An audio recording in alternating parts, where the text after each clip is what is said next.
सारा संसारलाई यस कुराले बताइरहेको छ, पश्चाताप गरेन भने तिमीहरूको मृत्यु पनि यसरी नै हुन सक्छ। विपत्तिले तिमीहरूलाई पनि पछ्याइरहेको छ। त्यो विपत्तिमा कोही बाँच्छ कोही मर्छ कुरा फरक छ त्यसमा, तर सबैलाई खेद्छ। त्यसले खेद्दाखेरि कसैलाई भेटाउँछ कसैलाई भेटाउँदैन, कुरा यति मात्रै फरक हो। मृत्युले गाँच्दै जाँदाखेरि च्याप्प समात्दै फाल्दै गर्छ। कति उसको गजौटामा आउँछन्, कति चाहिँ फुत्किन्छन्, कुरा यति मात्रै हो। ती आँखा देख्नेहरू फुत्केका हुन्, त्यो आँखा नदेख्ने चाहिँ पक्रिएको, फरक यति मात्रै हो। ओरिजिनल पापलाई हामी जिम्मेवार बनाउँछौँ। यसले संसारमा ल्याएको परिस्थिति हो, यसले यी कुराहरूलाई चाहिँ जन्मायो, यसले यी कुराहरू ल्यायो। यो कुराहरूसँग परमेश्वर पनि दुखित हुनुहुन्छ। यसकारण त्यो दुःखलाई हरण गर्नको निम्ति परमेश्वर संसारमा आउनुभएको। त्यसैले कैनले भन्छ मलाई जसले पाउँछ त्यसले मार्ने छ। के ती चिजहरूले आज हामीलाई खेदेका छैनन्? के जङ्गली जन्तुले हामीलाई खेद्दैनन्? आज जङ्गली जन्तुले मात्रै हो र हर जङ्गली चिजले खेद्छन्। आज जङ्गली भाइरसले खेदिरहेको छ मान्छेलाई। आज पश्चाताप गर्न चाहेनौँ भने ल्याएर पर्खी बसिरहेको छ। अर्काको न्याय गर्न मात्रै थालिरहेका छौँ, आफूलाई हेरिरहेका छैनौँ भने न्यायले पर्खी बसिरहेको छ। परमेश्वरले आज गर्नुभएको होस् कि हाम्रो आँखा खुल्नु।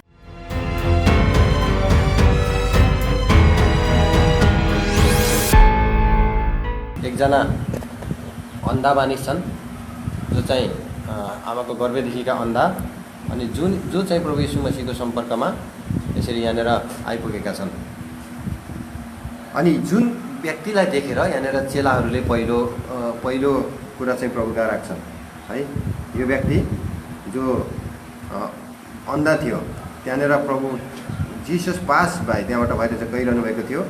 हि स a man which was blind from his birth. यो मान्छे चाहिँ उसको जन्मदेखि नै के थियो, अन्धा थियो, अथवा ऊ अन्धै जन्मिएको थियो।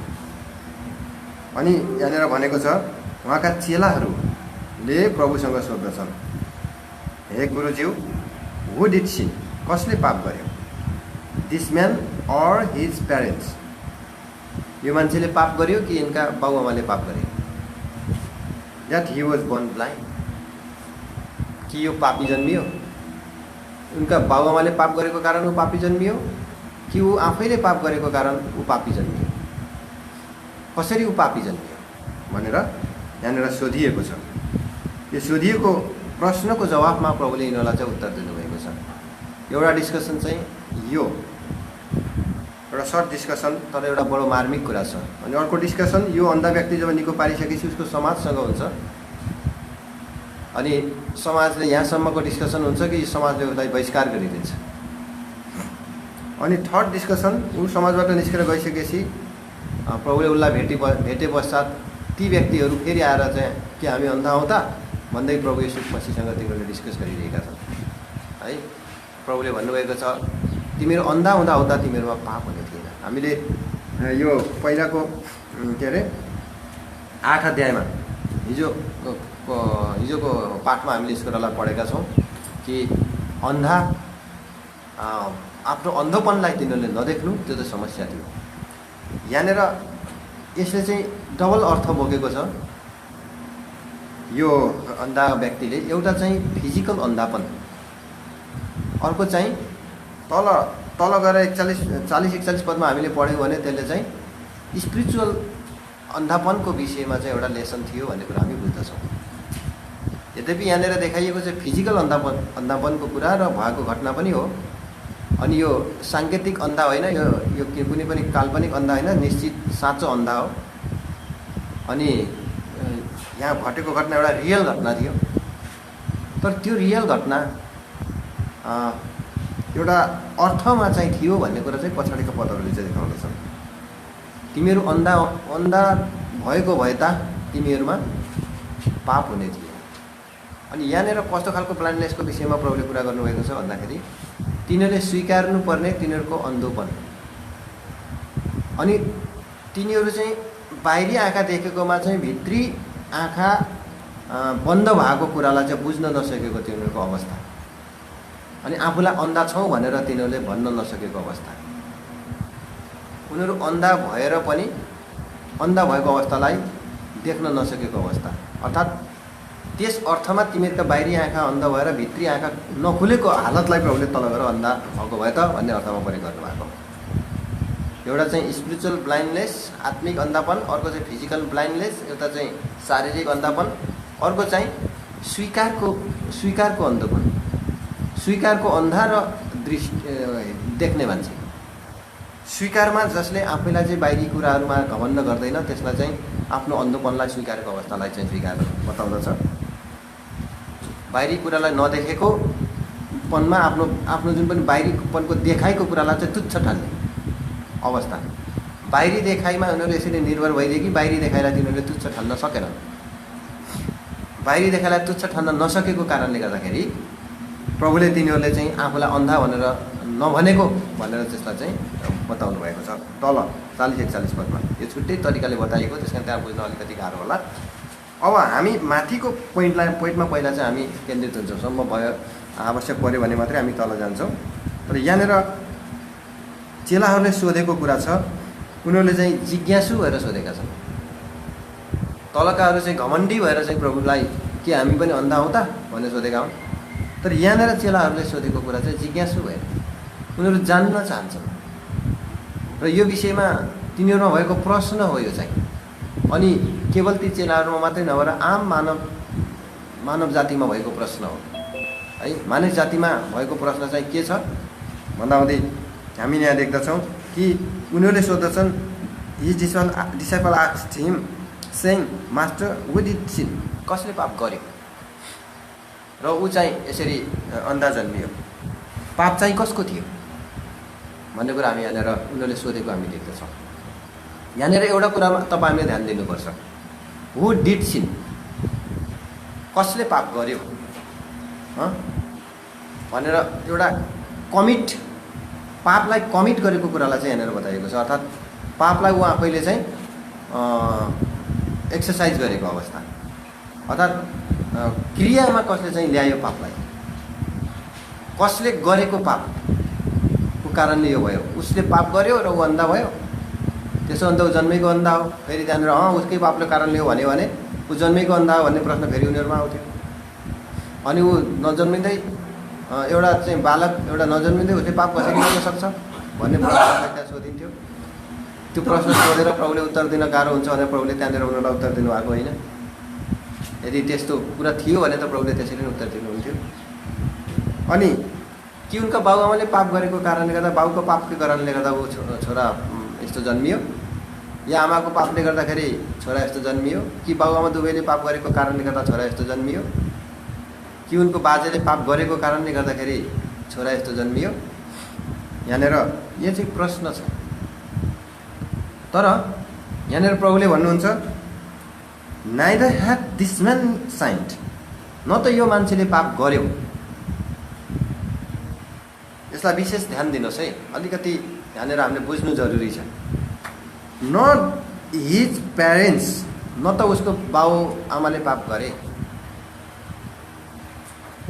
but that the works of God should be made manifest in him. तर परमेश्वरको कार्य चाहिँ उसमाथि प्रकट होस् भनेर यो सबै कुराहरू भएको छ। यो सबै वस्तुस्थिति, यो अवस्था चाहिँ यहाँनिर हाम्रो ठाउँमा हाजिर छ। यसरी हामीले बुझ्छौँ, यो पदलाई मात्रै लिएर बुझ्दैनौँ। होल बाइबलको जुन पनि अन्डरस्ट्यान्ड छ, हामीले बाइबलमा बुझेको जुन पनि अन्डरस्ट्यान्डलाई चाहिँ थाती राख्यो, त्यो अन्डरस्ट्यान्डलाई चाहिँ के अरे थाती नराखिकन त्यो अन्डरस्ट्यान्डलाई चाहिँ सँगसँगै लिएर हामीले यस कुरालाई चाहिँ व्याख्यान गर्छौँ है। अब यसको गहिराइमा हामी जानुपर्छ। मानिस जाति स्वभावैले पापी हो। अब 3 पदलाई हामीले हेऱ्यौँ भने न त यसले पाप गर्यो न त यसका बाबुआमाले भन्नेले के बताउँछ, के यिनीहरू पापी थिएनन् भन्ने कुरालाई बताउँछ। यिनीहरू पापी थिएनन् भन्ने कुरालाई यसले बताउँदैन। किन बताउँदैन भन्दाखेरि हेर्नुहोस्, म अधर्ममा उत्पन्न भएर पापैमा मेरी आमाले मलाई गर्भधारण गरिन् भनेर दाउदले भजन सङ्ग्रह 51 अध्यायमा सबैलाई समष्टिगत रूपमा समेटेर भनेको कुरालाई हामी देख्छौँ। यो दाउदको निम्ति मात्रै नभएर सबै मान्छेको समस्या हो। अनि त्यो पदले मात्रै भनेको भए सायद त्यो सिङ्गल पदमा पनि हामीले भरोसा राख्दैन थियो होला, अरू धेरै पदहरूले भनेको छ। अनि रोमीको 5 अध्यायमा गएर हामीले, रोमीको पुस्तकमा गएर हामीले त्यहाँनिर हेऱ्यौँ भने त्यहाँनिर चाहिँ एकजना मानिसले पाप गर्यो र सबैजना के भए, पापी भए भन्ने कुरा त्यहाँ आएर पनि के गरेको छ, कुरा गरेको छ। त्यो पदलाई पनि पढिहालौँ अहिले, कृपया आउनुहोस् त। 5:12 रोमीको पत्री 5:12 एकजना मानिसबाट चाहिँ पाप फैलिएर आयो भन्दा बित्तिकै सुरुको मानिसबाट पाप फैलिँदै आएको, न कि यसका बाबुआमामा सीमित थियो यो कुरा, न उसमा सीमित थियो यो कुरा।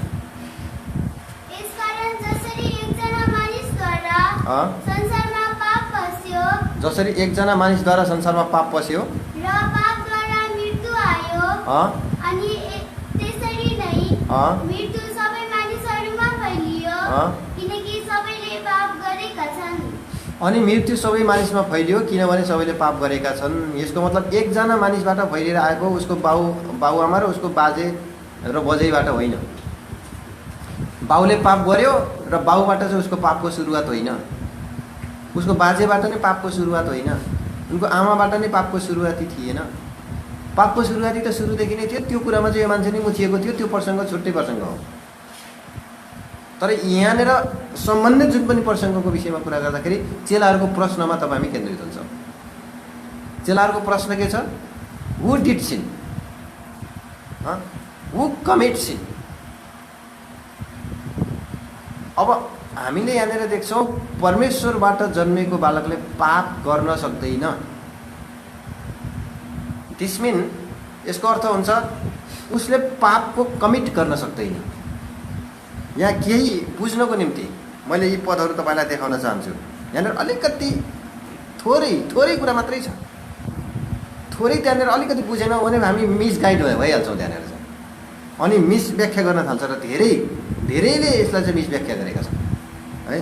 अनि त्यसपछि त्यहाँनिर यस्ता मिस व्याख्या गरेर चाहिँ एउटा गलत अर्थ लगाइएका कुराहरू धेरै पाउँछौँ। पहिलो यूहन्नामा एकचोटि हामीले यो पदलाई पढौँ, कृपया आउनुहोस्। यहाँ सुरुको यो कुरालाई अलिकति ध्यान दिनुभयो भने मात्रै हामी बुझाइमा अगाडि बढ्छौँ है। अलिकति प्लिज एकदम ध्यानलाई तपाईँले आकर्षण गर्नुहोस्। यहाँनिर 3 अध्यायको 9 पदलाई हामी पढ्नेछौँ।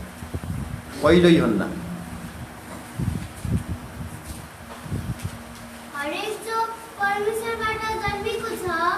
हरेक जो परमेश्वरबाट जन्मिएको छ उसले पाप गर्दैन।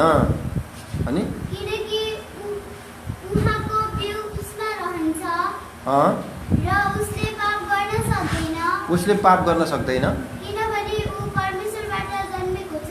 किनभने ऊ परमेश्वरबाट जन्मेको छ।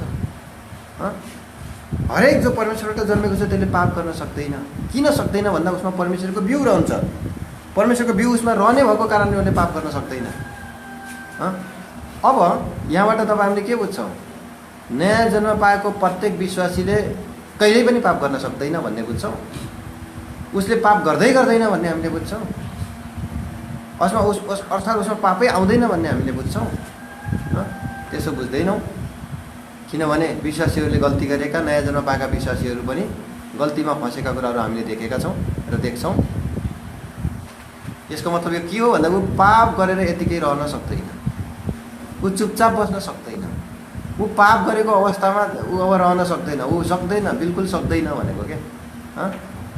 अनि कोही मान्छेले भन्ने गर्छ अब म सक्दिनँ भन्छन्, अब मेरो बसमा छैन, म सक्दिनँ, अब एक क्षण पनि म सक्दिनँ भनेर भन्छ है।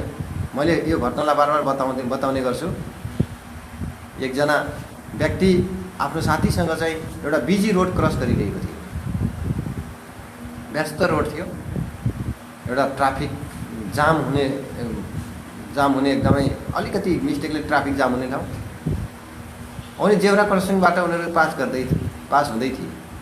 अचानक जेब्रा क्रसिङको बिचमा त्यो व्यक्तिले चाहिँ घोडा टेक्यो र प्रार्थना गर्न सुरु गर्यो। उसको साथी जिल्ला पर्यो, पारिपट्टि गयो, ऊ चाहिँ हिँड्यो। त्यो जेब्रा क्रसमा त्यसरी उभिनु हुँदैन, त्यसरी रोकिनु हुँदैन, त्यहाँनिर धेरै ट्राफिक जाम भइहाल्छ। अनि त्यसपछि केही एकछिन प्रार्थना गरेपछि ऊ त्यहाँबाट फेरि उठेर फेरि आफ्नो बाटो लाग्यो। उनको साथीले उसलाई चाहिँ उसमा एक किसिमको मूर्खता देखे र उनलाई भने तपाईँले किन गर्नुभयो, तपाईँले के गर्नुभयो यो सबै भन्दाखेरि, सरी म जुन ठाउँमा आइपुगेको थिएँ र जहाँ मैले घोडा टेकेँ त्यहाँ आइपुग्ने बेलासम्म, त्यहाँ आइपुग्दाखेरि मलाई एउटा मेरो गल्तीको स्मरण भयो।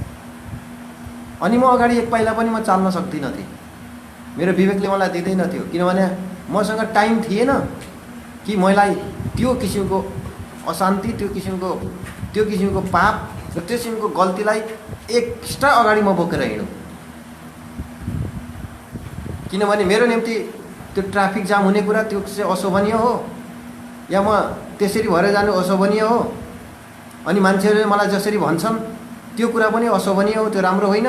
तर त्योभन्दा नराम्रो के हो भन्दाखेरि मैले मसँग भएको जुन पनि गल्तीलाई 1 सेकेन्ड पनि अगाडि बोकेर लिएर हिँड्नु, त्यो चाहिँ त्योभन्दा पनि ठुलो कुरा हो। त्यसैले जब मैले मेरो गल्तीको स्मरण आयो, म त्योभन्दा अगाडि बढ्न सकिनँ। म बाध्य भएँ मेरो पापलाई त्यतिखेर मानिलिनको लागि परमेश्वरको चरणमा। त्यतिखेर मैले वस्तुस्थितिलाई हेर्ने मसँग चाहिँ फुर्सद थिएन। त्यतिखेर विभिन्न किसिमको त्यसको भइपरि आउने कुरालाई हेर्ने पनि मसँग फुर्सद थिएन, किनभने म सक्दिनँ थिएँ। त्यो मेरो बसभन्दा बाहिरको विषय थियो। मैले पापलाई बोकेर एक्स्ट्रा हिँड्नको म सक्दिनँ थिएँ। एउटा स्पिरिचुअल एकदम सेन्सिटिभ भएको मान्छे, आत्मिक तवरले एकदमै यस किसिमले बुझ्ने मान्छेले यस कुरालाई छिटै पाइला चाल्छ र कतिले चाहिँ नसक्ने भारीलाई चाहिँ धेरै समयसम्म बोकेर हिँडिरहेका हुन्छन्। यो त दुःखको कुरा हो। त्यसै कारणले त्यहाँनिर प्रोग्रेस छैन, त्यहाँनिर उन्नति छैन, आत्मिक जीवनमा कुनै पनि लाभ छैन। यो अलिकति प्रसङ्गमा टच गरेको मात्रै मैले यो कुरालाई चाहिँ यहाँनिर यसरी पनि बाइबलमा बताइएको छ भन्ने कुरालाई मैले त्यहाँनिर देखाएको। यसको मतलब उसको जीवनमा गल्ती भएर पनि त्यस ठाउँमा चाहिँ सक्दैन भन्ने शब्दलाई प्रयोग गरियो। त्यसरी नै यहाँनिर यो व्यक्तिले पाप गरेको कारणले होइन, यसको मतलब यो होइन कि व्यक्ति पापी होइन। यिनको बाबुआमाले पाप गरेको कारणले होइन, यसको मतलब यो होइन कि यिनका बाबुआमा पापी होइन। यिनका बाबुआमा चाहिँ अगाडिको पदहरूले बताएअनुसार स्वभावैले पापी हो, अनि यो व्यक्ति पनि स्वभावैले पापी हो। अब कुरो के हो त, यिनका बाबुआमा स्वभावैले पापी भएको कारणले यो जन्मेको हो र अरूहरूले सबै जो अन्धा जन्मेनन् उनीहरू स्वभावैले पापी थिएनन् र यसकारण उनीहरू चाहिँ सपाङ्ग जन्मिए। अनि यो व्यक्ति अपाङ्ग जन्मिनुको पछाडि चाहिँ यिनका बाबुआमा मात्रै पापी हुन् हो। यस प्रसङ्गमा त्यसो होइन भनेर प्रभुले भन्नुभएको। तल भनेको कुरा के भन्दाखेरि यसको बाबुआमाले मात्रै पाप गरेको कारणले र यसले मात्रै पाप गरेको कारणले यिनी ऊ पापी भएको कारणले गर्दाखेरि यो अन्धोपन होइन। अर्थात् तिमीहरूले जुन प्रसङ्गमा मलाई सोधिरहेको छौ त्यस प्रसङ्गको अन्धोपन यो होइन। त्यसो हो भने त यो संसारका अरू मान्छे सबै धर्मी हुनुपर्छ जो चाहिँ सपाङ्ग जन्मिएका छन्, जो चाहिँ दृष्टिविहीन छैनन्, जो चाहिँ बहिरा छैनन्, जो चाहिँ गुङ्गा छैनन्, जो चाहिँ अन्य किसिमका शारीरिक अपाङ्गपनमा छैनन्, जो चाहिँ एकदमै त्यो जन्मै एकदम तिनीहरू चाहिँ एकदम बेहोस भएर एकदम होसमा नआएका, कहिले होसमा नआएकाहरू पनि छन्। त्यो अर्फानेजहरू एकदम के अरे अशक्तहरू, एकदम स्वयं सिद्ध अशक्तहरू, जन्मैदेखिका अशक्तहरू, जन्मैदेखि माइन्डले काम नगर्नेहरू, माइन्डली डिफेक्ट भएकाहरू, अनि मेन्टल्ली डिफेक्ट भएकाहरू, फिजिकल डिफेक्ट भएकाहरू, विभिन्न किसिमका डिफेक्ट भएकाहरू धेरै जन्मिएका बाहेक यिनीहरू उसको पापको कारणले गर्दा हो भनेर म भन्छु भने अरू सबैजनालाई मैले धर्मी ठहराउनुपर्छ कि उनीहरू पापी होइनन् भनेर। तिमीहरूले सोधेको प्रश्नको जुन पनि सवाल छ, यस सवालमा त्यस सवालको अन्धापन यो होइन। अब यो अन्धापन कुन सवालको हो त? हो ठिक छ, तपाईँको महिमा होस् भनेर ऊ जन्मिएको हो, मेरो महिमा होस् भनेरै ऊ अपाङ्ग उसलाई जन्माइएको पनि होइन। प्रभुले भन्न खोजेको कुरा त्यसो पनि होइन त्यहाँनिर। त्यसो भने अब कतिले व्याख्यान यसरी गर्छन्, प्रभुको महिमा हुनु थियो त्यसकारण प्रभुको अगाडि योजना अनुसार नै उहाँले चाहिँ त्यसलाई अन्धा जन्माइदिनु भएको भन्ने प्रश्न आउन सक्ला। धेरैले यस विषयलाई चाहिँ यसरी व्याख्यान गर्न सक्छन् है। अनि यहाँनिर भनेको छ, यहाँनिर बताइएको छ, but that the works of God should be made manifest in him. तर यस कारणले कि परमेश्वरको कार्य उसमा प्रकट होस् भनेर, प्रकट हुनुपर्छ भनेर यो कुरा चाहिँ भएको छ। यो कुरा भएको छ, जुन इन्सिडेन्ट भएको छ यहाँनिर चाहिँ परमेश्वरको काम उसमा प्रकट होस् भनेर त्यहाँनिर परमेश्वरको महिमाको निम्ति यो कुरा भएको छ है। तर उद्देश्य, यही उद्देश्यले व्यक्ति जन्मिएको चाहिँ होइन। उद्देश्यमा गयो भने अब त्यहाँनिर फेरि मान्छेले पापको कारणले होइन रहेछ, परमेश्वरले नै चाहेर नै मान्छेलाई चाहिँ अन्धा जन्माइदिनु हुँदो रहेछ, परमेश्वरले चाहेर नै मान्छेलाई गुङ्गा जन्माइदिनु हुँदो रहेछ भन्ने कुरा मान्छेमा हुन सक्ला, या परमेश्वरले चाहेर नै मान्छे चाहिँ अपाङ्ग जन्मिँदो रहेछ भनेर मान्छेले भन्न सक्ला। यो अपाङ्गताको पछाडि त परमेश्वरको पो हात रहेछ भनेर मान्छेले व्याख्यान गर्न सक्ला, यदि तल्लो पदलाई मात्रै फेरि त्यसरी बुझ्यो भने। माथिको पदलाई सिधै बुझेर पापको कारणले अन्धापन हुँदैन भन्ने कुरालाई हामीले बुझेर आयौँ भने, परमेश्वरको महिमाको निम्ति मान्छेको अन्धापन, बहिरापन, गुङ्गापन हुन्छ भन्ने कुरा हामीले बुझ्यौँ भने तल गएर फेरि हामीले अर्को कुरालाई चाहिँ फेरि अर्को समस्यामा हामी फस्छौँ।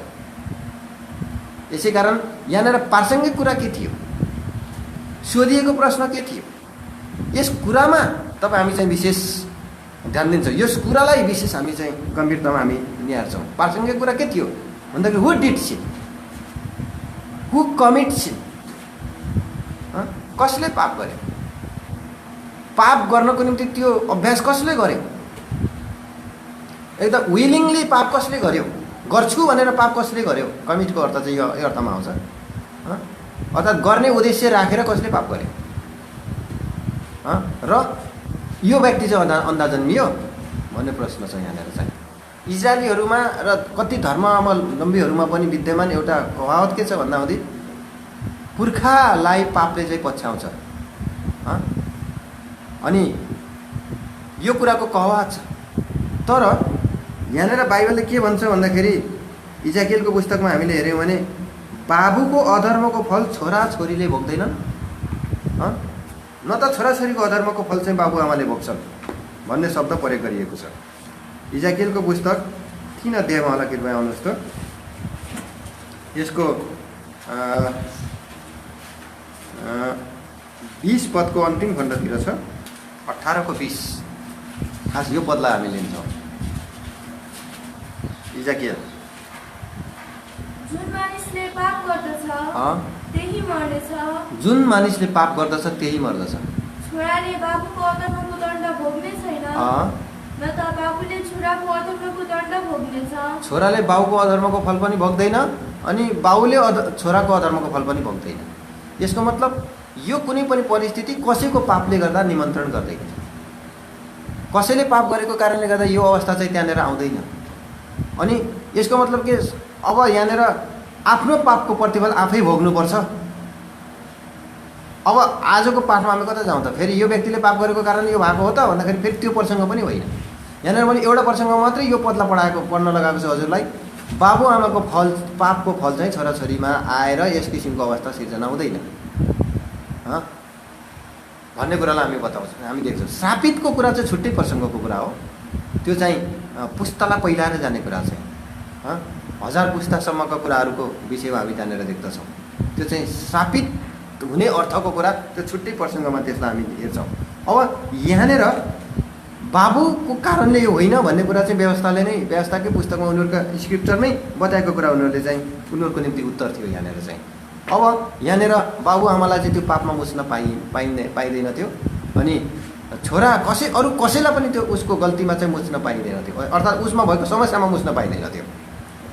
अब त्यहाँनिर परमेश्वरको महिमा होस् भनेरको निम्ति यसको भनेर भन्न थाल्यो भने अब त्यस अर्थलाई चाहिँ अर्कोतिर हामीले बुझ्यौँ भने परमेश्वरले नै उसलाई चाहिँ अन्धा जन्माउनु भएको रहेछ भन्ने बुझ्यौँ भने त्यहाँनिर पनि हामी झन् ब्लन्डर मिस्टेकमा पर्छौँ। यो कुरा थिएन। यदि उहाँले जन्माउनु भएको थियो भने उहाँ आफैले चाहिँ आगो लाउने, उहाँ आफैले चाहिँ फेरि रात बाँड्ने खालको व्यक्ति जो संसारमा हुन्छन् नि, त्यस्तो खालको व्यक्तिमा गनिन जान्छ। यो कुरा परमेश्वरमा कहिल्यै हुन सक्दैन, परमेश्वरको स्वभावमा यो कुरा कहिल्यै पनि छैन।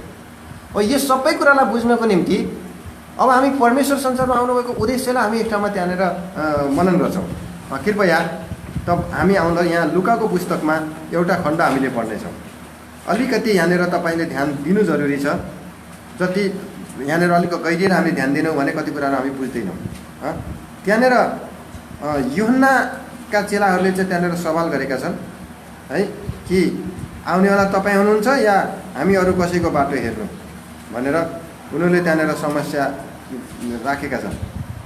त्यतिखेर प्रभुले तिनीहरूलाई चाहिँ उत्तर दिनुभएको छ है। त्यहाँनिर यो कुरा गरेर चाहिँ तिनीहरूलाई बताइदेऊ 7 अध्यायमा, लुकाको पुस्तक 7 अध्याय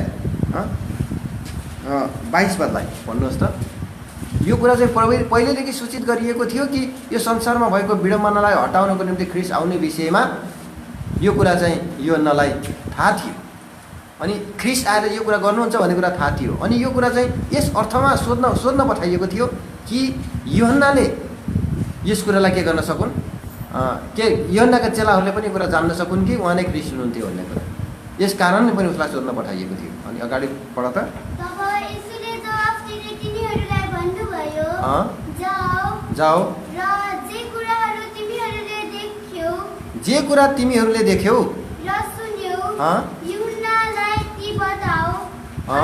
अर्थात् अन्धहरूले देख्दछन्, लङ्गडाहरूले हिँड्दछन्, कोढीहरू शुद्ध पारिदछन्, बहिराहरूले सुन्दछन्, मरेकाहरू बिउताइदछन्, गरिबहरूलाई सुसमाचार सुनाइदछ।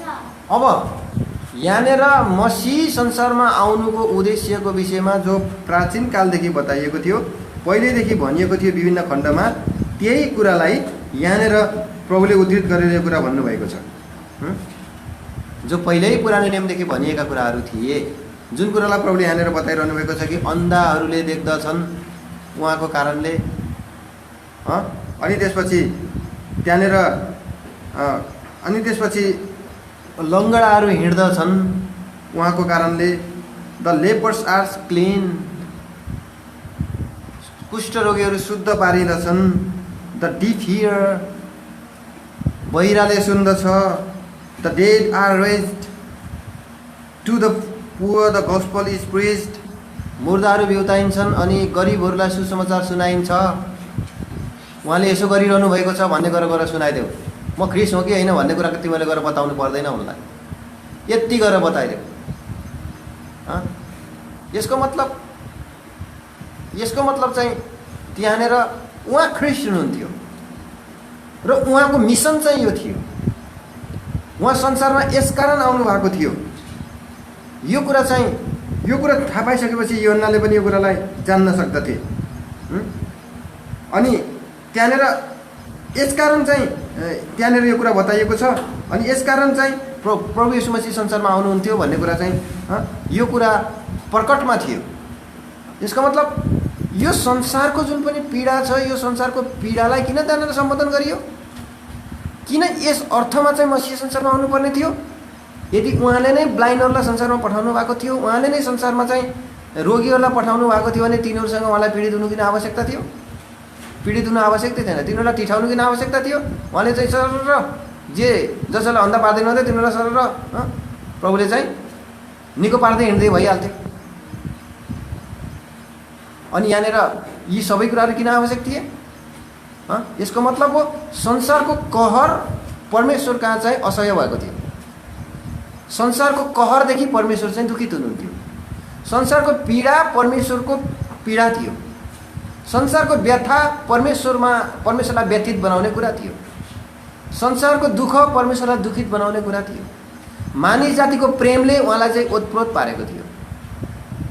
मानिस जातिको वैमानस्यताले परमेश्वरदेखि टाढिएको अवस्थादेखि परमेश्वर दुखित हुनुहुन्थ्यो। त्यसकारण संसारमा आएको हर किसिमका समस्या र विपत्तिदेखि परमेश्वर दुखित हुनुहुन्थ्यो। यी कुराहरू चाहिँ सृष्टि गर्ने उद्देश्यबाट प्रेषित थिएनन्। यी कुराहरू चाहिँ सृष्टि गर्ने उद्देश्यसँग जोडिएका थिएनन्। अनि यी कुराहरू चाहिँ परमेश्वरले जुन सृष्टि गर्नुभयो त्यो सृष्टिका कलङ्कका कुराहरू थिए। यिनीहरू चाहिँ यो कलङ्कमा ऊ आफै व्यक्तिको दोष थिएन। यो कलङ्कमा उसका बाबुआमाले गरेको कमिट गरेको पापको दोष थिएन। उनीहरूले संसारमा आएर जे गरे त्यसको परिणति यो थिएन। तर यिनीहरूको जुन पनि ओरिजिन सिन, यिनीहरूको चाहिँ जुन पतित अवस्थामा तिनीहरू पतन भएका थिए, पतन अवस्थामा पतित भए सँगसँगैको विडम्बनाको कुरा हो। यो पछाडि गएर उपार्जन भएको कुरा होइन। अनि त्यो कुराले कहीँ बढी आघात पार्यो, कहीँ कम्ती आघात पार्यो, फरक यति मात्र हो।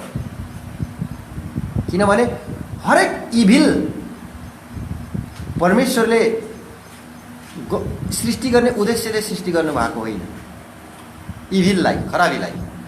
तर खराबी चाहिँ त्यहाँ आएको पाप जुन पनि पापमा पतन भएको अवस्थाले चाहिँ क्रिएट गरेको हो। अनि त्यसको त्यो खराबीको नेतृत्व चाहिँ शैतानले गरेको हो। अर्थात् त्यो खराबीलाई चाहिँ उसले हातमा लिएको हो। मानिसले आफ्नो नोक्सानको निम्ति हतियार बनायो। त्यो हतियार चाहिँ मानिसलाई चाहिँ लुट्नेले चाहिँ हात पार्यो। अनि त्यो हतियार चाहिँ उसले चाहिँ उसैले बनाएको हतियार उसैलाई प्रयोग गर्नको निम्ति शत्रुले चाहिँ त्यो हतियारलाई प्रयोग गर्यो। भएको कुरा चाहिँ यो हो। किन यहाँनिर भनिएन त यो कुरा भन्दाखेरि यहाँ सोधेकै त्यो होइन नि त। उनीहरूले सोधेकै कुरा यो थिएन, त्यसकारण यो कुरा त्यहाँनिर भनिएन।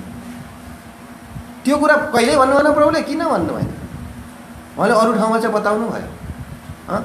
यहाँनिर पापको प्रकृतिको विषयमा पुरानै नियममा पनि नयाँ नियममा पनि पत्रीहरूमा गएर चाहिँ यसको विषयमा यथेष्ट बताइयो।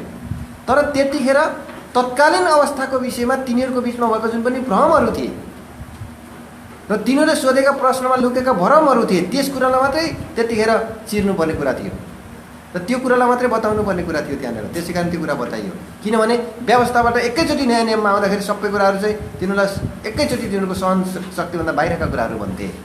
त्यसकारण व्यवस्थाबाट भर्खरै निस्कँदै गरेको अवस्थामै तिनीहरूलाई सिकाउनु पर्थ्यो। त्यहाँबाट यिनीहरूलाई चाहिँ अनुग्रहमा डोराएर लिएर जानुपर्ने थियो। एकैचोटि तिनीहरूलाई चाहिँ व्यवस्थाको कोठाबाट थुतेर अनुग्रहको हलभित्र फालिएको होइन। त्यहाँबाट स्लोली यिनीहरूलाई डोराएर ल्याइएको। नत्र भने यो कुरा सम्भव थिएन, सजिलो थिएन। संसारको परिस्थिति पनि त्यसै किसिमले परमेश्वरको उद्देश्य अनुसार चेन्ज भएर जानुपर्ने स्थिति थियो। अनि न्यायिक जुन पनि वातावरणहरू तयार भएर जानुपर्ने स्थिति हो। यहुदीहरूको इन्कार, मैले छोटकरीमा भनिदिइहालौँ, यहुदीहरूको इन्कार र अन्य जातिहरूले स्वीकार गर्नुपर्ने एउटा स्थितिको सिर्जना, त्यसको निम्ति केही समय वेट गर्नुपर्ने थियो। त्यसै कारण त्यो सत्यलाई ओरिजिनल्ली प्रकटमा ल्याउनको निम्ति पनि वेट गर्नै पर्ने थियो। जबसम्म त्यो स्थिति आउने थिएन कि सबैले अन्य जातिका पनि सुसमाचार पुग्ने जुन पनि स्थिति समष्टिगत मान्छे जाति कहाँ त्यो इतिहास र आदमदेखिका सम्पूर्ण सन्तानलाई समेट्ने ठाउँसम्म जबसम्म पुगिँदैन तबसम्म त्यो समेट्नको निम्ति दिइने शिक्षा र ज्ञान तबसम्म दिइँदैन। किनभने त्यसको निम्ति लिगल प्रोसेस हुन्छन्, न्यायिक प्रावधानहरू हुन्छन्। मैले न्यायिक प्रावधानको विषयमा पहिला तपाईँलाई बताइसकेको छु है। अब यहाँनिर के थियो त? ओरिजिनलिटी के थियो? तिनीहरूमा चाहिँ एउटा गढेको भित्री इनर कज के थियो? हामी त्यतातिर जाउँ। किनभने हामीले हाम्रो आफ्नो अब हातमा अब पत्री पनि छन्, धेरै धेरै रिभिल भइसकेका कुरा पनि छन् अब आजका दिनहरूमा बाइबलबाट। अब तपाईँ हामीले चाहिँ अब चाहिँ तपाईँ हामीले प्रचार गर्दाखेरि भन्छौँ संसारका मान्छेलाई चाहिँ औँला ठडाएर भन्छौँ, मानिसहरूलाई औँला ठडाएर भन्छौँ, मानिस पापी हो भनेर हामी भन्ने गर्छौँ। किन पापी हो भनेर भन्यो भने किनभने तिमीले पाप गरेका छौ त्यसकारण तिमी पापी हो भनेर हामी भन्दैनौँ। हामीले यसरी भन्छौँ, तपाईँले पाप गरेको कारण तपाईँ पापी होइन, तपाईँ यसकारण पापी हो किनभने तपाईँ पापमै जन्मिनु भएको, पापी भएर जन्मिएको कारणले तपाईँले पाप गर्नुभएको। किन पापी भएर जन्मिए? किनभने उनका बाउले पाप गरेका थिए यसकारण होइन, उनका बाउमा पाप थियो यसकारण। उनका बाउले पाप गरेको कारणले होइन, उनका बाउमा पाप भएको कारणले। उनका बाउमा पाप कसरी भयो? उनले पाप गरेर भयो? होइन, उनका बाजेदेखि आएको हो। उसमा उनका बाजेदेखि कसरी आयो? बाजेले पाप गरेको कारणले आयो? होइन, बाजेले पाप गरेको कारणले होइन, बाजेमा पाप थियो जन्मैदेखि यस कारणले। अनि बाजेमा जन्मैदेखि पाप किन आयो? उसका चाहिँ जिजुले पाप गरेको कारणले गर्दा होइन, उसको जिजुले पाप गरेको कारण यसका जिजु पापी होइनन्, उनका जिजु चाहिँ पापी थिए जन्मैदेखि। ओरिजिनल सिनले पछ्याएर आइरहेको थियो। अनि यहाँ सोधिएको प्रसङ्ग चाहिँ ओरिजिनल सिनको विषयमा सोधिएको प्रश्न होइन, कसले पाप गर्यो वर्तमान केसको विषयको कुरा हो। त्यो चाहिँ सायद तपाईँको अन्डरस्ट्यान्डमा कुरा आइरहेको छ भन्नेको चाहिँ मैले चाहिँ एउटा इच्छा गर्छु। तपाईँले यो कुरा बुझ्दै हुनुहुन्छ। अब यहाँनिर अब ओरिजिनली यो संसारमा आएको विकृतिको पछाडि चाहिँ कारण के छ त? खराबी, यी सबै कुराहरू किन आए? यी सबै कुराले किन आक्रान्त बनाइदियो? किन यो कुराले परमेश्वरलाई पनि दुखित बनाएर परमेश्वरले मिसनै लिएर संसारमा आउनु पर्यो यस विषयमा? अब हामी उत्पत्तिमा फर्केर जान्छौँ। कृपया आउनुहोस्, अलिकति यहाँनिर बुझौँ। उत्पत्तिको पुस्तक 3 अध्याय। त्यहाँनिर जब मानिसले पाप गर्यो त्योभन्दा अगाडि यो सबै कुराहरू समस्या थिएनन् र यो कुरा कहिले आकलन पनि गर्न सक्दैन थियो कि आदमका सन्तानमा कहिले चाहिँ अन्धा मान्छे जन्मिन सक्थे, लङ्गडा मान्छे जन्मिन सक्थे, गुङ्गा मान्छे जन्मिन सक्थे, शारीरिक के अरे अशक्तहरू जन्मिन सक्थे, फिजिकल अशक्त मेन्टल अशक्त भएकाहरू जन्मिन सक्थे। यो कुराको कुनै पनि आकलन त्यहाँनिर छँदै थिएन, कुनै पनि इभिलको कुनै पनि त्यहाँनिर नक्सै थिएन, कुनै पनि इभिलको त्यहाँनिर कुनै सोचै थिएन, कुनै खराबी चाहिँ त्यहाँनिर हुन्छ भनेको खराबीको कुनै पनि त्यहाँनिर गन्धै थिएन। त्यतिखेर जतिखेर मान्छे आदम चाहिँ पापमा लडेका थिएनन्, पापमा लोटेका थिएनन्। आदम पापमा लोटिसके पश्चात नै यी सबै कुराहरू चाहिँ बाहिर पर्दामा आएका हुन्। अब आदम पापमा लोटेको कारण चाहिँ के थियो तपाईँहरूलाई थाहा छ? ऊ कसरी पापमा लोट्यो यो कुरा सबै कुरा व्याख्यान गरिरहनु पर्दैन नै, हामी यस कुरासित विज्ञ भइसकेका छौँ। तर जब आदमले पाप गर्यो त्यसपछि तल गएर चाहिँ हामीले त्यहाँनिर देख्छौँ आदमको पापको कारणले गर्दा आदम तैँले पाप गरेस् त्यस कारण तँमा चाहिँ श्राप पर्यो भनेर प्रभुले कहिले पनि त्यसरी भन्नु भएन। हवा तिम्रो पापको कारणले तिमी श्रापित भयो, अब मानिसको पुस्ता श्रापित भयो त्यसरी भनिएन, तर श्रापमा चाहिँ पर्यो। ऊ जहाँ छ जुन भूमिबाट ऊ बनाइएको थियो अनि जहाँ उसलाई राखिएको थियो त्यो भूमि नै श्रापित भइदियो। मानिसको हृदयमा चाहिँ असाध्य रोग लागिसकेपछि त्यहाँनिर जीवित के बस्न सक्छ? जीवित आत्मा त्यहाँनिर बस्न सक्दैन, किनभने मृत ब्याकग्राउन्डमा बसेको छ नि त। मृत ब्याकग्राउन्डमा कहिलेसम्म जीवित रहन सक्छ कोही? मानिसको आत्मा चाहिँ मृत ब्याकग्राउन्डमा रह्यो। मृत ब्याकग्राउन्ड चाहिँ हृदय हो, अनि मृत स्थल हृदय हो, अनि हृदयको मृत स्थलमा चाहिँ मानिसको आत्मा रह्यो, मान्छेको प्राण रह्यो। मैले पहिला आत्मा र प्राणको विषयमा बताएको थिएँ। मान्छेको हृदय आत्मा र प्राण रहने ठाउँ हो जसमा चाहिँ रहन्छ, त्यो नै मृत छ। अब मृत पिञ्जडाभित्र एउटा मृत भाँडाभित्र त्यहाँनिर जीवित कुराहरू कति दिन जीवित रहन्छ? त्यसै कारणले पापको कारणले गर्दा मानिस पनि के भयो? मृत भयो। भूमि मृत भूमिमा जिउँदो मान्छे कहिलेसम्म रहन सक्छ? अब ऊ पनि के हुन्छ त्यहाँनिर ऊ पनि के गर्छ त्यसपछि मृत अवस्थामै जान्छ। हामीले देख्छौँ कति ठाउँमा चाहिँ भूमि एकदम मृत अवस्थामा थियो, त्यसले चाहिँ डेट उत्पन्न गर्थ्यो। एरियोको पानीको विषयमा हामीले यसले मृत्यु ल्याउँछ। मृत्यु भएको कारणले गर्दा मानिसमा व्यक्त हुन्छ त्यो मृत्यु चाहिँ, होइन? हामीले एरियोको पानीको विषयमा हामी यो कुरा देख्छौँ, होइन? राजाको पुस्तकमा होला, कृपया आउनुहोस् त। त्यो पद मलाई अहिले ठ्याक्कै याद नभएको कारणले अलिकति टाइम लाग्छ होला। यहाँनिर राजाको पुस्तकमा त्यहाँनिर एलिसाले गरेको कार्यलाई हामी त्यहाँनिर देख्छौँ। दोस्रो राजाको सुरुतिर होला, त्यहाँनिर एरियोको पानीको विषयमा चाहिँ के छ त्यहाँनिर सवाल छ। त्यसले ल्याएको जुन पनि अवस्था छ त्यहाँनिर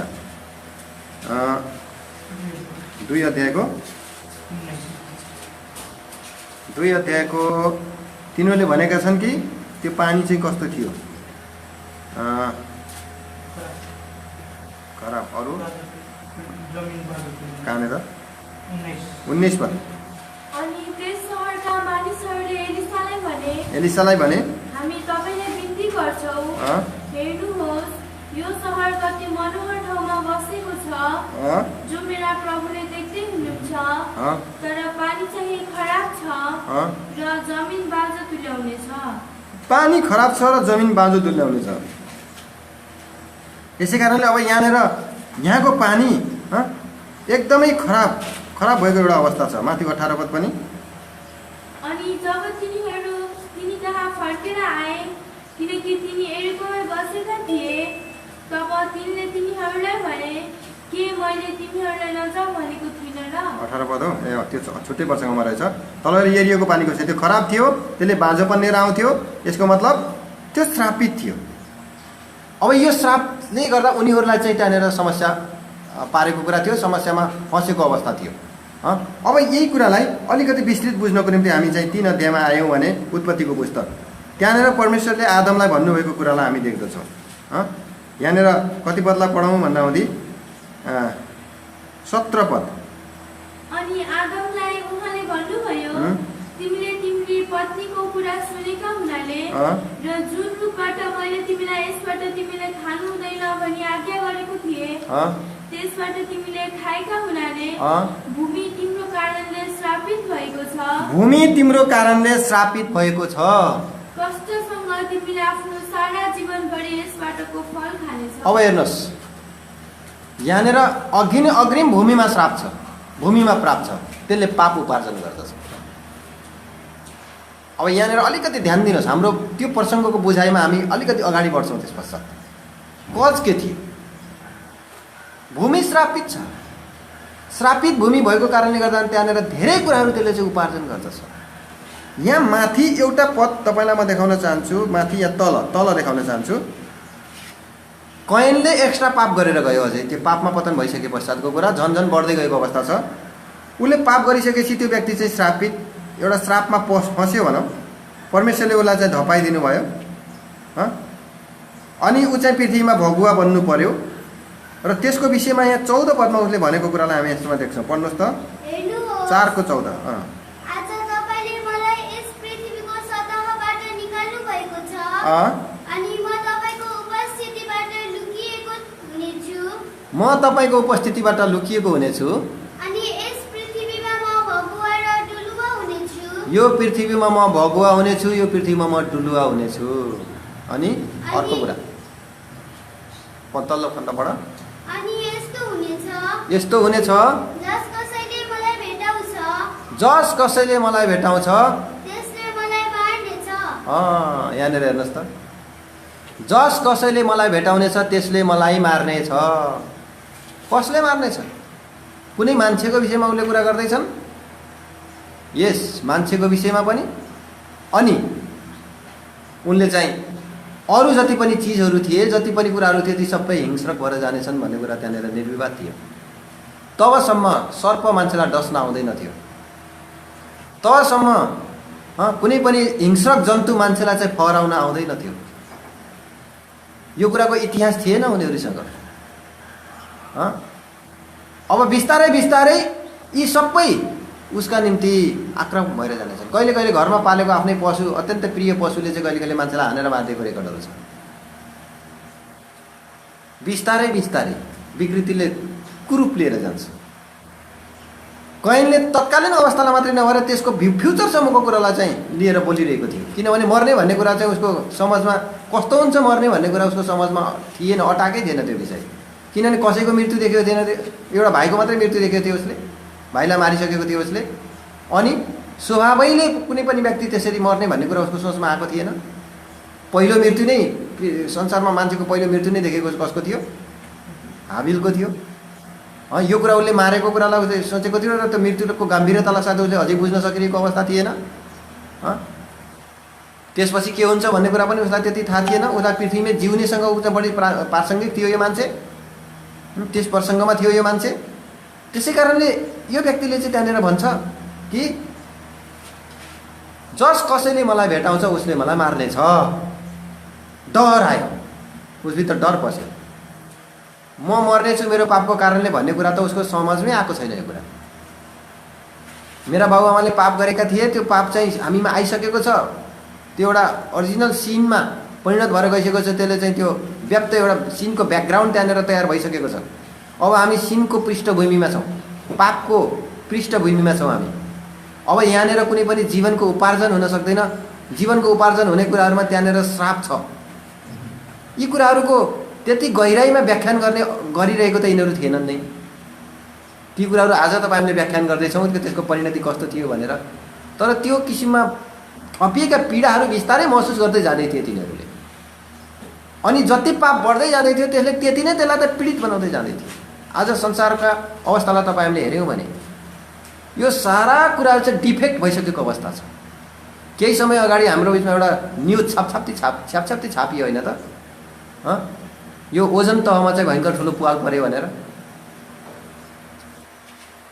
कस्तो पुवाल परेछ? यो आकाश चाहिँ कुनै छेड्न मिल्ने कुरा रहेछ र छेडिएछ क्या हो। मलाई एउटा कुरा याद आयो, विगतका दिनमा कतिले चाहिँ यो सामाजिक सञ्जालमा भाइरल बनाइरहेको थियो एउटा कुरा, विरोधीहरूले। आकाश, परमेश्वरले आकाश छेडेर पानी निकाल्नुहुन्छ अरे, सायद कहीँ गएर चाहिँ त्यसलाई कुनै तीखो चिजले छेडेर त्यो पर्दा जस्तो छ आकाश, अनि सायद त्यहाँबाट पानी निकाल्ने होला भन्ने किसिमले बाइबललाई ठट्टामा उडाउँदै थियो तिनीहरूले। तिनीहरूलाई चाहिँ यो कुरा त मुखभरिको जवाब हुनुपर्ने कि त्यो ओजन तहमा पुवाल कहाँनिर पर्यो, त्यो कस्तो खालको पुवाल हो। आकाश छेडेर पानी निकाल्ने विषयमा बाइबलमा भनेको कुरा के हो, कुनै आकाश एउटा पर्दा थियो अरे, पर्दा छेडेर त्यहाँबाट माथिको पानीको ताल थियो, यस्तो छेड्दैपछि हरहरै पानी खस्नेवाला थियो त्यहाँबाट। बाइबलले त एउटा पर्दासित पो तुलना गरेको रहेछ आकाशलाई भन्ने किसिमले तिनीहरूले बुझे। अनि अहिलेका वैज्ञानिकहरूको व्याख्यानलाई तिनीहरूको समाजले कता बुझ्छ फेरि। यो जुन पनि वायुमण्डलमा चाहिँ पुवाल पर्यो भन्ने कुरा, ठुलै पुवाल पर्यो, यो भनेको कुरा के हो? त्यो पुवाल परिसकेपछि यो जुन पनि क्लाइमेट छ नि, यो डिफेक्ट भएर जान्छ। यसले हर किसिमका रोगहरू आमन्त्रण गर्छ। अब सूर्यबाट आउने जुन पनि बैजनी रङका किरणहरू छन् जसलाई त्यो ओजन तहले रोकेर राखेको छ, त्यो पृथ्वीमा छिरेर जान्छ। अब यी सबै कुराहरूको पछाडि कारण के थियो, कारक के थियो भन्दा हुँदै मानिस पापमा पतन भएर गएको कारण मानिसको दुष्टता थियो। दुष्टताले जति दुष्टता बढेर गयो त्यति नै यो भूमि चाहिँ के हुँदै गइरहेको थियो, बिग्रिँदै गइरहेको अवस्था थियो। वातावरण डिफेक्ट भएर गइरहेको अवस्था थियो। पृथ्वी मात्रै बिग्रेन, पृथ्वीको वरिपरिको वातावरण सहित बिग्रेर गएको अवस्था थियो। अहिले लकडाउनको अवस्थामा वातावरणमा धेरै सुधार आएको कुराहरू विज्ञहरू भन्दछन्। किन? धेरै मान्छेहरूका चाहिँ एक्स्ट्रा क्रियाकलापहरू, वातावरणलाई डिफेक्ट पार्ने क्रियाकलापहरू भएनन् नि। अनि लुकी छिपी गर्ने ती भित्री जति पनि ती जुन पनि खराब ग्यासहरू निकाल्ने जुन पनि फ्याक्ट्रीहरू बन्द भयो नि त। अनि उनीहरूले चाहिँ सीमा नागेर गरिने जुन पनि कार्यहरू बन्द भयो नि त। त्यसै कारणले गर्दा वातावरणमा पनि ठुलो सुधार आयो। त्यसै कारण मौसमहरू सुध्रिन थाल्यो। अनि त्यसो अचानक पानी आएर बाढी भएर सत्करी ठाउँमा डुबाउने कुरा, अनि अचानक खडेरी परेर चाहिँ ठाउँमा सुक्खा परेर मरिपर्ने कुराहरूमा पनि कन्ट्रोल हुन गयो। यो सबै कुराहरूले गर्दाखेरि चाहिँ यसको पछाडि चाहिँ मानिसहरूको हात थियो। मानिसहरूकै गरेका क्रियाकलापहरू जिम्मेवार थिए भन्ने कुरालाई हामी त्यहाँनिर चाहिँ हामी बुझ्न सक्दछौँ। कृपया हामीले यस कुरालाई बुझ्नको निम्ति दोस्रो इतिहासको कुरा पुस्तकमा पढ्दाखेरि एउटा त्यसको व्याख्यानमा होइन, तर त्यो एउटा हाम्रो सपोर्टको निम्ति एउटा पद हामी एउटा कुरा त्यहाँबाट हामीले लिन्छौँ। कृपया 7 अध्यायको 14 पदमा मेरो नामले कहलाएका मेरा जनहरूले आफूलाई नम्र तुल्याए, प्रार्थना गरे र मेरो चेहराको खोजी गरे अनि आफ्ना दुष्ट चालहरूबाट फर्के भने म स्वर्गबाट सुन्नेछु, उनीहरूको पाप क्षमा गरिदिनेछु र उनीहरूको देशलाई मैले निको पारिदिनेछु। देशलाई निको पार्ने कुरा। अरे देश रोगी थियो होइन, त्यसको मतलब निको चाहिँ तिनीहरूलाई पारिदिनेछु कि तिनीहरूको देशलाई निको पारिदिनेछु। सशक्त त्यहाँ एकल गइरहे हेर्नुहोस् त, तिनीहरूको देशलाई निको पारिदिनेछु। बिमारी वास्तवमा तिनीहरू हुनु कि तिनीहरूको देश बिमारी हो? कुरा स्पष्ट छ, तिनीहरूको देश बिमारी हो।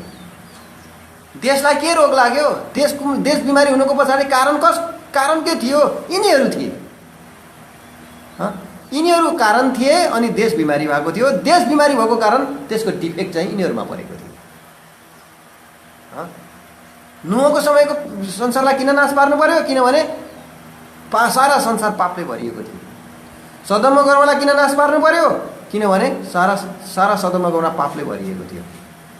परमेश्वरले के अरे हाबिलको रगतको दुहाई हाबिलको आत्माले दियो कि जमिनले दियो? यहाँनिर परमेश्वरले भनेको त्यो पदलाई चाहिँ एकचोटि ध्यान दिउँ। कृपया आउनुहोस् उत्पत्तिको पुस्तकमा 4 अध्याय 9 पद। अनि परमप्रभुले कयनलाई भन्नुभयो, तिम्रो भाइ हाबिल कहाँ छ? अनि त्यसले भन्यो, मलाई थाहा छैन कि म मेरो भाइको गोठालो हुँ र। 10 पद। तब उहाँले भन्नुभयो, तिमीले यो के गरेको? भूमिबाट तिम्रो भाइको रगतको आवाजले मलाई पुकारिरहेछ। भूमिबाट तिम्रो भाइको रगतको आवाजले मलाई पुकारिरहेछ। भूमिमा परेपछि भूमि श्रापित भयो, भूमिले सहन सकेन। मैले विगतको दिनमा तपाईँलाई बताइरहेको थिएँ रोमी 8 अध्यायको कुरालाई लिएर। त्यहाँनिर चाहिँ 3 किसिमका मिलापको विषयको सम्बन्धमा मैले बताउँदै गर्दाखेरि 3 किसिमका 3वटा पार्टीको बिचमा प्रभुले मध्यस्थ गरेको कुराको विषयलाई लिएर, सृष्टिको कहरको विषयलाई लिएर। सृष्टि कहराइरहेको छ, परमेश्वरका पुत्रहरूको प्रकटीकरणको अपेक्षा राखेर ऊ चाहिँ कहराइरहेको छ। त्यो छुटकाराको बाटो सृष्टि आफैले गरिरहेको छ। यसको मतलब सृष्टि, त्यहाँ भएको पीडा, त्यहाँ भएको अत्याचार, त्यहाँ भएको पापले चाहिँ एकदमै एकदमै पीडित छ। यसले छुटकारा पाउन चाहन्छ। यो पीडित सृष्टिमा जन्मिएका मान्छे जातिमा पीडा पसेर गएछ। कसैमा बढी पसे, कसैमा कम्ती पसे। यसको ओरिजिनल व्याख्यानतिर तपाईँ हामी गयौँ भने हामीले यो कुरा लेख्छौँ। म त्यही प्रसङ्गमा छु जुन यो व्यक्ति किन अन्धा भयो।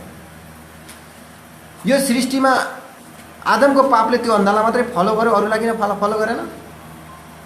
फलो त सबैलाई गरेको हो, तर त्यहाँनिर चाहिँ लडाइँ हुँदाखेरि, गल्ती हुँदाखेरि सबका सब मर्दैनन्। अनि मर्ने मात्रै दोषी होइन। त्यसलाई मैले विगतमा भनेको एउटा पदलाई चाहिँ सपोर्टको निम्ति हामीले लिन सक्छौँ। 13 अध्याय, यो चाहिँ लुकाको सुसमाचार, सपोर्टको निम्ति मात्रै यो पदलाई लिन्छ। यसको खास व्याख्यान चाहिँ तिर हामी अहिले जाँदैनौँ। त्यहाँनिर 13 अध्यायमा हामी एउटा कुरालाई देख्छौँ। के तिमीहरू सोच्दछौ कि तिमीहरूभन्दा तिनीहरू बढी पापी थिए र यसकारण तिनीहरू मरे? होइन होइन, यसै गरी पश्चाताप गरेनौ भने त तिमीहरू पनि यसै रीतिले पाप नाश हुनेछौ भन्ने कुराहरू त्यहाँ प्रकटमा ल्याइएको कुरा थियो। 13 अध्याय 4 पद।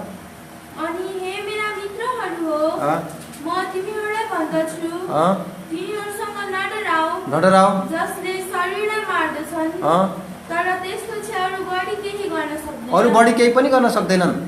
कति पढ्यो?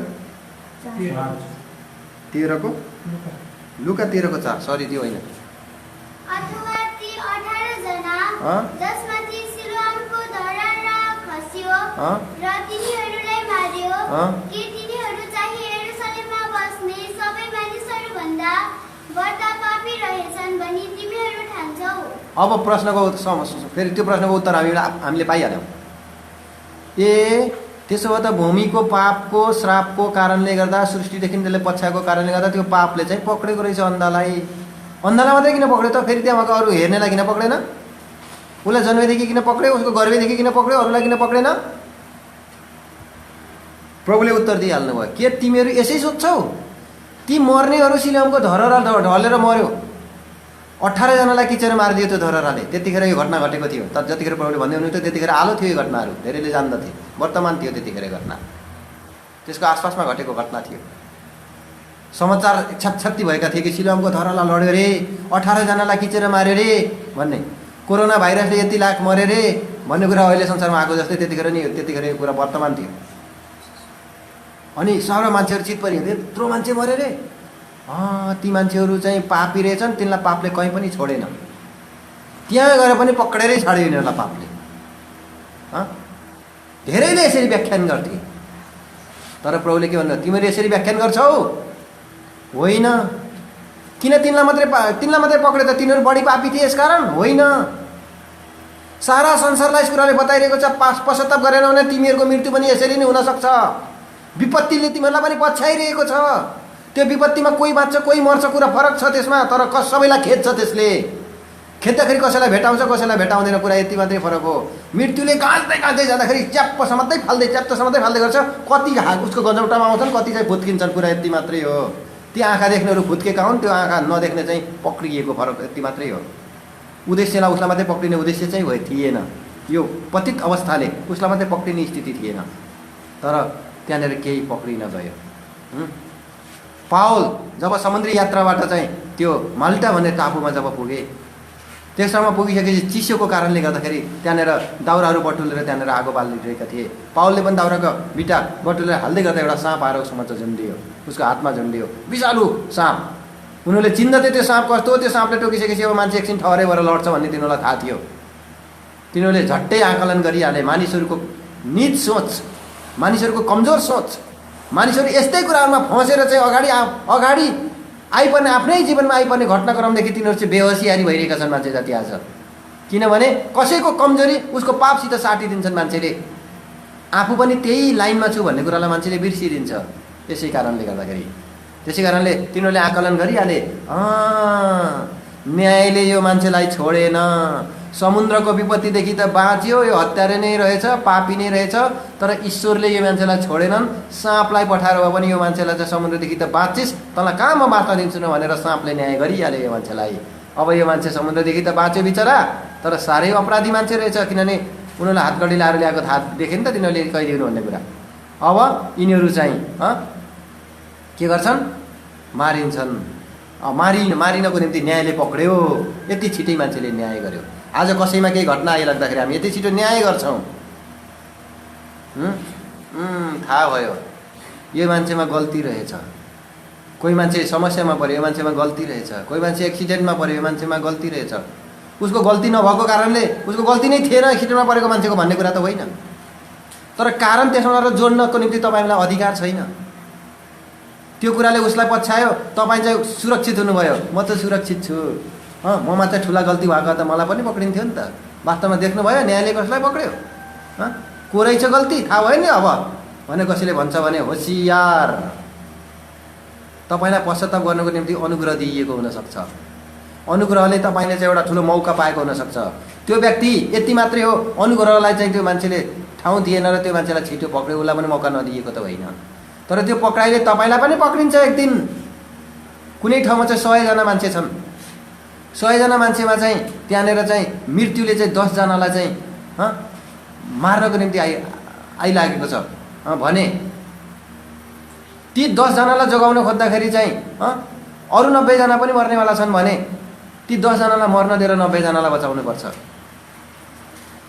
यो संसारमा भएको श्रापले सबमा ब्लाइन्डनेस ल्याउन सक्नेवाला थियो भने कुनै केही व्यक्तिहरूमा चाहिँ पस्न दिएर केही व्यक्तिलाई जोगाउनु पर्ने हुन्छ।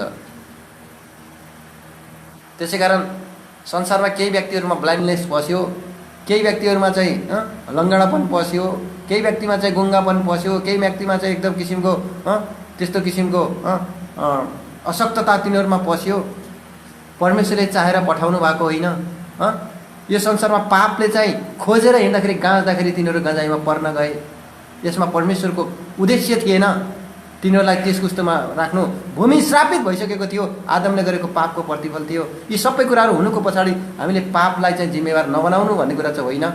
ओरिजिनल पापलाई हामी जिम्मेवार बनाउँछौँ। यसले संसारमा ल्याएको परिस्थिति हो, यसले यी कुराहरूलाई चाहिँ जन्मायो, यसले यी कुराहरू ल्यायो। यो कुराहरूसँग परमेश्वर पनि दुखित हुनुहुन्छ।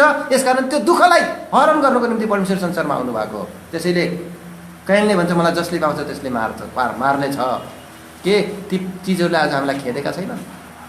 के जङ्गली जन्तुले हामीलाई खेद्दैनन्? आज जङ्गली जन्तुले मात्रै हो र हर जङ्गली चिजले खेद्छन्। आज जङ्गली भाइरसले खेदिरहेको छ मान्छेलाई। आज चाहे मान्छेले निर्माण गरेको भाइरस भए पनि या बायोलोजिकल तरिकाले निर्माण गरेको भए पनि आफै क्रिएट त गरेका होइनन्। ऊ विज्ञान आफैले भन्छ क्रिएट गरेको होइन। चमेराबाट ल्याए, जहाँबाट ल्याए, जङ्गलीबाट ल्याए, त्यसलाई चाहिँ बायोलोजिकल तरिकाले तिनीहरूले चाहिँ फेरि चाहिँ त्यसलाई चाहिँ अर्कै बनाए या आफै बन्यो। त्यो आफै पनि बन्छ, उनीहरूले आफै व्याख्यान गर्छन्। अनि मान्छेले त्यसलाई बायोलोजिकल वेपनको रूपमा युज गर्नको निम्ति त्यसको नेचरलाई चेन्ज गर्नको निम्ति उनीहरूले बनाउन सक्छन्। जे भए तापनि ती चिजहरूबाट बनाए जुन मान्छेलाई खेद्नको निम्ति थिए। त्यहाँबाट ती कुराहरू उब्जिए, त्यहाँबाट ती कुराहरू उम्रिए। यसको विषयमा मान्छेले बाँच्नको निम्ति लकडाउन गरे संसारमा। लकडाउन संसारैभरि भयो। आज हामी यहाँ लकडाउनमा छन्, 3 महिना कटिसक्यो, 4 महिना पुग्न लागिसक्यो। झन झन झन झन प्रकोप बढ्दै गइरहेको छ। खोइ नियन्त्रण। मैले पहिल्यैदेखि नै भन्दै आइरहेको छु, यो लकडाउन गरे पनि नगरे पनि फैलिने कुरा फैलिन्छ। यो लकडाउन गर्ने कुरा त नर भुलाउने कुरा मात्रै हो। केही कन्ट्रोलमा ढिलो पनि ल्याइदिएको मात्रै हुनसक्छ। तर यो चाहिँ फैलिँदै जान्छ। आखिर यसलाई जित्न सक्ने क्षमता मान्छेमा सिर्जना नभइन्जेलसम्म यो गाह्रो छ। यसले अर्को प्रकृति फेर्ने स्थितिसम्म नपुर्याइन्जेलसम्म फेरि अर्को प्रकृति फेरेर आउँछ। किनभने भूमि श्रापित भएको छ, भूमिको उपार्जन श्रापित भएको छ। अनि यहाँबाट उपार्जन भएको कुराले वायुमण्डल श्रापित बनाइसकेको छ। वृष्टिमा समस्या आउँछ, भूमिमा हर किसिमका यस्ता कुराको उब्जनी हुन्छन्, त्यहाँबाट समस्या आउँछ। हर किसिमका विषाक्त चिजहरू फैलिएर गइरहेका छन्। मान्छेको इम्युनिटी पावर घटेको छ। न त यही भाइरस के हुन्थ्यो र? यो भाइरसले जसरी हाम्रा कोषहरूले प्रोटिन सम्झेर, प्रोटिनका कणहरू जस्तै सम्झेर चाहिँ त्यो भाइरसलाई पनि लिन्छ अनि त्यो चाहिँ निम्ति धोका भइदिन्छ। अन्तिममा त्यही कोषलाई चाहिँ भित्रबाट त्यसले सखा बनाइदिन्छ। अर्को भने प्रोटिनका कण सम्झेर, जुन प्रोटिन हाम्रो शरीरलाई चाहिन्छ, ती तत्त्वहरू चाहिन्छ, ती तत्त्व सम्झेर चाहिँ उसले लिन्छ त्यसलाई लिँदाखेरि चाहिँ पछाडि गएर चाहिँ हेर्दाखेरि सेम हुन्छ, तर वास्तवमा त्यो चाहिँ भाइरस हुन्छ, त्यो चाहिँ कण हुँदैन। यसरी चाहिँ हाम्रो कोष पनि धोका खान्छ। यसको सबै धोका उसको कोषमा चाहिँ ब्लाइन्डनेस आयो, त्यो कोषमा ब्लाइन्डनेस आयो, त्यो कुरा क्षमा त्यो सबै, अनि त्यसलाई लड्न सक्ने क्षमतामा चाहिँ हाम्रा फेरि इम्युनिटी पावर चाहिँ कमजोर भएर गयो। यसको पछाडि कारण के थियो? भूमि श्रापित छ। यी सबै कुराहरूले हाम्रो इम्युनिटी पावर घटाइदियो, हाम्रो रोगको विरुद्धमा लड्ने शक्ति घटाइदियो। रोगको विरुद्धमा लड्ने शक्ति हामीसँग थियो भने यो भाइरसको जति खतरनाक भाइरस छ नि हामीलाई किन डराउनु पर्छ? बस्दा बित्तिकै हाम्रो भित्र चाहिँ एन्टी ऊर्जा आइहाल्थ्यो, त्यसले चाहिँ जितिहाल्थ्यो, अनि कोही पनि मर्ने थिएन, सबैले जित्थे। तर यहाँ कसैले जितेका छन्, कसैले जितेका छैनन्। जित्नेहरू चाहिँ पापी होइनन्, नजित्नेहरू चाहिँ पापी हुन् भन्नु अब त्यो पनि हुँदैन।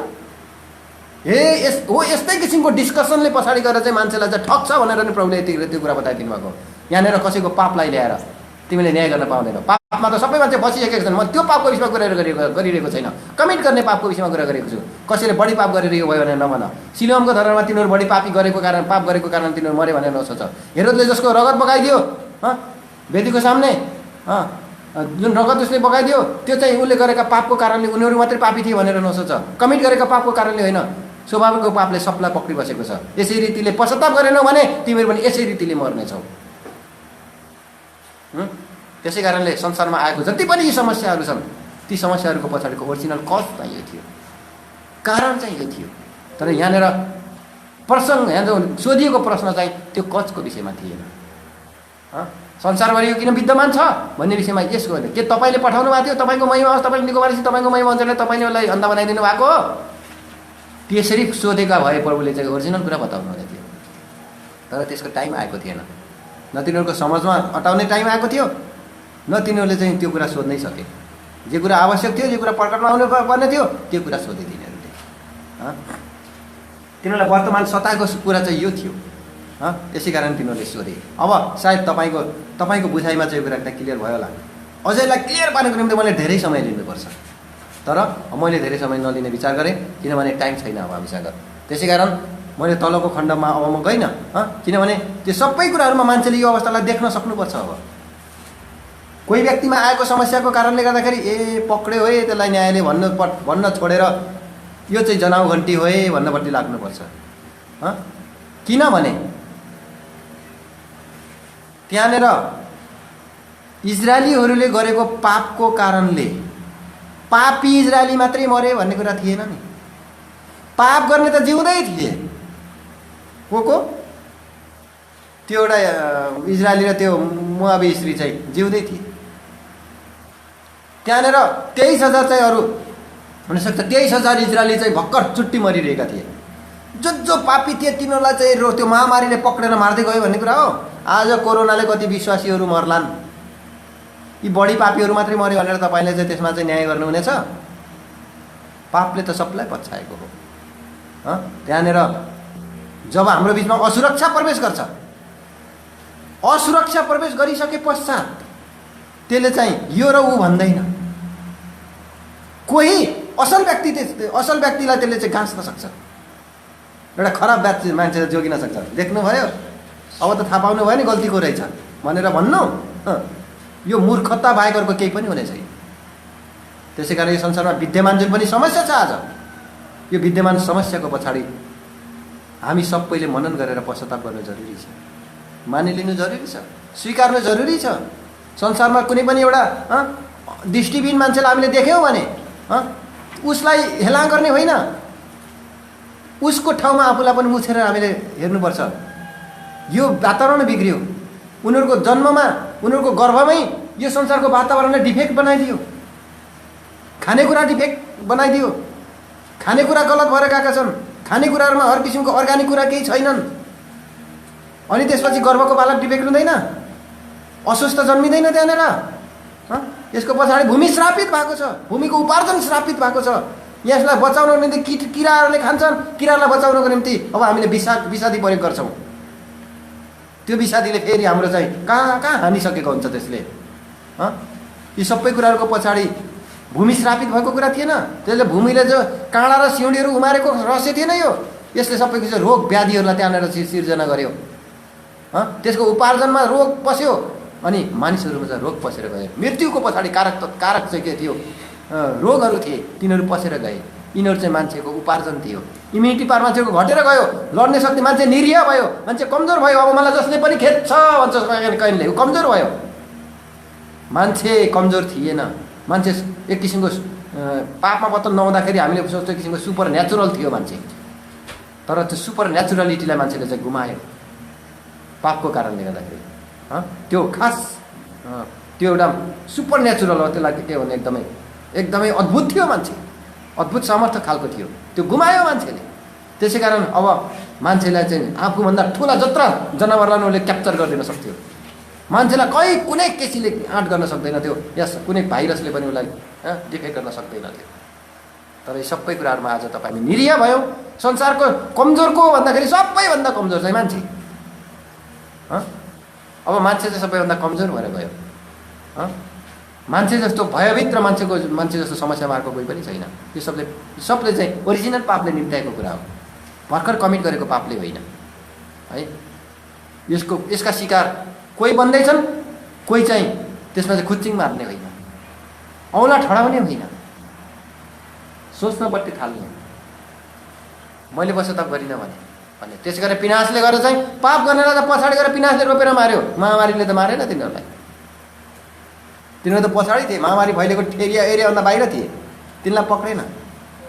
तिनीहरूको बिचमा पक्रियो महामारीले, तिनीहरूलाई मार्यो। त्यहाँनिर अरू परे, ती पाप गर्नेहरू जिउँदै थिए।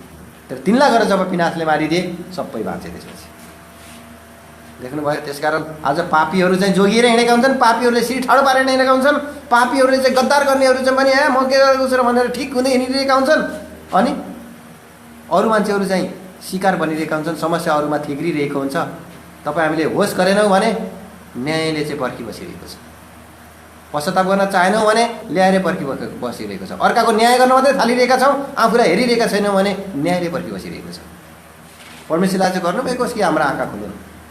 अब हामी देख्छौँ भनेर घमण्ड गरेर छोडेर प्रभु हामीमा पनि त्यो ब्लाइन्डनेस रहेछ, हामी मानिलिन्छौँ हाम्रो अवस्थालाई। प्रभु अब हाम्रो आँखा देखाइदिनुहोस्, खोलिदिनुहोस्, यहाँ भएका रहस्यलाई देखाउँ, यी प्रकाशलाई देखाउँ। हामी देख्न नसक्ने ब्लाइन्ड रहेछौँ प्रभु, हाम्रो ब्लाइन्डनेसलाई हामी मानिलिन्छौँ, स्वीकार्छौँ। यसरी हामी प्रभुको चरणमा आउनुपर्छ। तब मात्र जानेको छु भनेर आउने मान्छेले केही पनि जान्दैन, तर आफूलाई आफ्नो निरीहतालाई स्वीकारेर आउनुपर्छ।